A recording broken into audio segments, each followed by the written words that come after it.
ఓం గం గం గం గణాధిపతియే నమ. ఓం విశ్వకర్మ వీరబ్రహ్మణే నమ.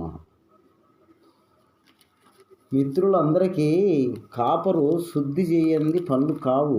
ఎందుకంటే కాపరు మంచి శుద్ధి చేసుకుంటేనే పనులు అవుతాయి నాయన, లేదంటే కావు. ఎలా అంటే చెప్తా, ఆ శుద్ధులన్నీ చెప్తా వినండి.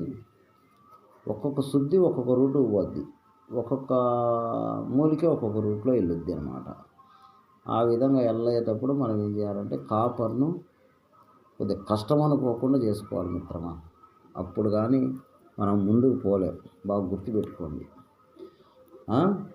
నాకు ఒక 7-8 రకాల శుద్ధులు తెలుసు కాబట్టి చెప్తాను మీకు. ఒక్కొక్క రకం మీకు ఏది వీలుంటే అది చేసుకోండి, ఓకేనా?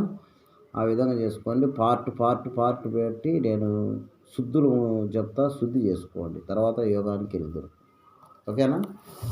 అలాగే వినండి. పెద్ద ఎలుక శివాకు. పెద్ద ఎలుక శివాకు అంటే మన లావు కాయలు ఇంతింతలా ఉంటాయి కాయలు. మన ఇనాకమయ్య పండగకు తీసుకొచ్చి కాయలు చేతులలో పెడతాం కదా, అలాంటి ఎలక శివాకు అది తీసుకొచ్చి దాన్నే ఎలక జీడి ఆకు అని కూడా అంటారు అన్నమాట. ఆకు రసములో కరిగించి, ఆకు రసం తీసి ఆకు రసములో కరిగించి ఒక 70 సార్లు పోయాలి మిత్రమా. చెప్తున్నాను, ఏమనుకోబాకండి. ఎందుకంటే ఈ కష్టంతో లోహము ఎప్పుడైతే మనము శుద్ధి ప్రక్రియ కరెక్ట్గా చేసుకుంటామో అప్పుడే మనము ముందుకు పోగలుగుతాము. శుద్ధి అంటే కొంతమంది ఏమంటారంటే శుద్ధులా గిద్దులా డైరెక్ట్గా పోదా అంటారు. తప్పది. శుద్ధి ఏ లోహాన్నైనా శుద్ధి చేయాలి. శుద్ధి చేయకుండా ఏది కాదు. నేను ముందే చెప్తున్నా. 70 పర్వాయములు అంటే 70 సార్లు పోయాలన్నమాట. కరిగించి పోస్తే బాగా శుద్ధి అయింది. అది ఒక ప్రక్రియ. రెండో ప్రక్రియ కూడా చెప్తా. గాడిద మూత్రములో రాగిని కరిగించి 21 సారి పోయండి. మనకి ఏది అనుకూలంగా ఉంటేనే అది చేసుకోండి. మళ్ళీ అది కూడా చెప్తున్నా. ఇట్లా చేసిన నిర్మలమైన శుద్ధి అయింది గాడిద మూత్రంలో. రెండో సబ్జెక్ట్ అది. మూడో సబ్జెక్టుకి వద్దాం. రాగి పలసాగా రేకులు చేయించి సైంధవ లవణము గాడిద మూత్రము నూరి రేకులపై కవచం అంటే లేపనం ఇచ్చేసి ఎర్రగా కాల్చి గాడిద మూత్రం గాడిద లద్ది అంటే పేడ కలిపి దానిలో ఈ కాల్చిన రేకులను ముంచవాలి. ముంచితే నీకు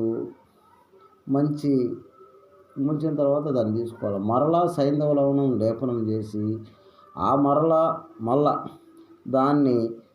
దానిలో ముంచవాలి. మరలా లేపనం చేసి ముంచాలి. అట్లా 7 సార్లు చేయాలి మిత్రమా. 7 సార్లు చేస్తే ఆ తరువాత పటికిని పుల్లని పెరుగులో నూరి మనం పెరుగు పుల్లగా అయింది కదా, పులుపు రంగులోకి వస్తాయి కదా తెల్లవారు 20 రోజులు పెడితే. ఆ పులుపు రంగు పెరుగు తీసుకొని పటికిని కలిపి నూరుకొని ఆ నూరుకున్న ఆ రేకులకు ఈ పటికి పెరుగు 2 అంటే కవచం ఇవ్వండి. పైన కింద పూసేసి దాన్ని కొంచెం అట్ట ఇటు ఆరనిచ్చేసి ఎర్రగా కాల్చి గాడిద లద్దిలో అంటే పేడలో ముంచండి. అంటే గాడిద మూత్రము గాడిద పేడ 2 కలిపితే నీరైద్ది. ఇది ముంచండి. ముంచిన తర్వాత ఇట్లా ముంచాల. ఇట్లా ఎన్నిసార్లు ముంచాల మనము? ఒక 7 సార్లు చేయాలి.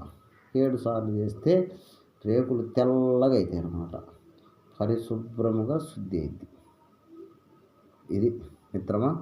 ఆ విధంగా మీరు చేసుకుంటే బ్రహ్మాండం ఉంటుంది. ఆ తర్వాత మళ్ళీ వీడియో చేస్తా. వీడియో ఎక్కువ అవుతుంది, చాలు అంతవరకు చేస్తా. ఈసారి మళ్ళీ మీరు ఏం చేయాలంటే నేను చెప్పేది ఇప్పుడు 4 భాగాలు చెప్పా.